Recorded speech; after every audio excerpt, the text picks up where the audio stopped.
السلام عليكم ورحمة الله تعالى وبركاته. habeen wacan oo wanaagsan asxaabay aad iyo aad ayaan idin salaamaya. Waxaa wax la barayaa wiilasha yaryarka oo dhalinyarada ah take away-ga camal sida loo sameeyo waxyaalo 10 daqiiqo ka qaadanaya. had meesha waxaa ku jira hilib iyo saliid aan ku daray. waxaan rabaa baasto inaan sameysto. suugo gaduudan ma rabo, maradha ma rabo, wax xawaash iyo waxaas la yiraahdo. waxaan isticmaalayaa insha Allah wax yar oo milix ah, mugalgala la dhahaa. waa la gaduudinayaa, gacan yar loo sameynayaa. baastada hufaa la siinayaa iyadana oo 3 daqiiqo waaye. biyaha waxaa lagu karkarinayaa, dakarka lagu kariyo biyaha. baastada subaga la marinayaa, hilibka gaduudan la kor saaranayaa. oo reed saasi waxay ku diyaar noqonaysaa 10 daqiiqo gudahood. intan waxaan ku haystaa basbaaska cagaaran, basal iyo waxaas dhan ma rabo. nestaan gariib wuxuu u dhawaanayaa kalaankalka oo kaleetood mise oodkaca, laakiin waa hilib waaweyn. sida oodkaca loo guduudiyo aad loo shiilana looma shiilaayo. marka la socod wanaagsan asxaabay insha Allah. baastada waa taswada saaran tahay iyadana.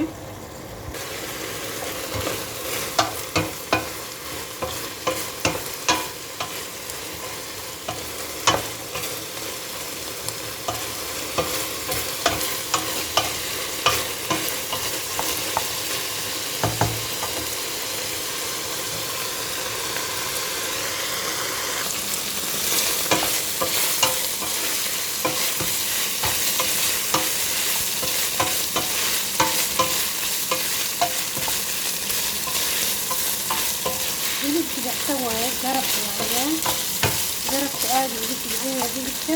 haddii uu iskiraali hilibkaagu waa adag yahay, waxaa lagu miiraa liina lagu daraa. qaada liina ku daraysaa, milix lemon ku daraysaa. soo isaga dhanba daqiiqadii ku darayaa. digsigan daboolkan lana waa daqadka oo kaleetood isaga uu mutaynayo. baastada ugu jirtaa. baastadan iyadan waxaa la kariyaa 3 daqiiqo. waakana waa u jeediyey.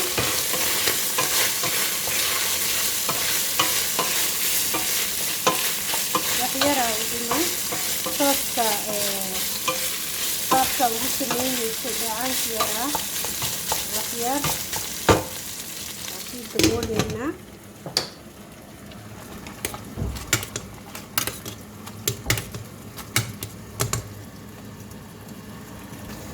baastada saana lagu dejinayaa, dhulkay ku bislaan. waa kana sooska si ugu sameynaysiin marka taas waaye.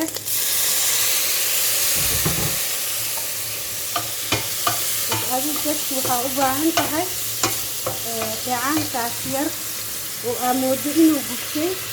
ma gubanin, laakiin jikooyinka caalamka kala fiiri.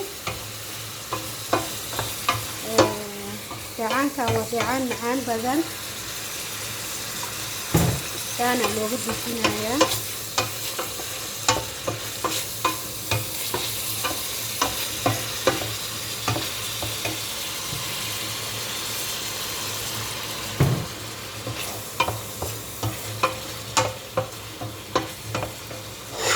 saas oo diyaarku yahay. waxaan jarjaranayaa marka salaatadeedii aan jarjaranayaa insha Allah. waa kana asxaabay baastadii aan salaato nacnac waxa dhahayaan dusha uga shubo oo qaleel ah. baastadii basbaaskiina waa kanaha maasha Allah tabarakallah rahmaan. waa u jeedin inay leedahay soos. 10 daqiiqo lagu kariyay. أهلا وسهلا فيكم. شيق الكل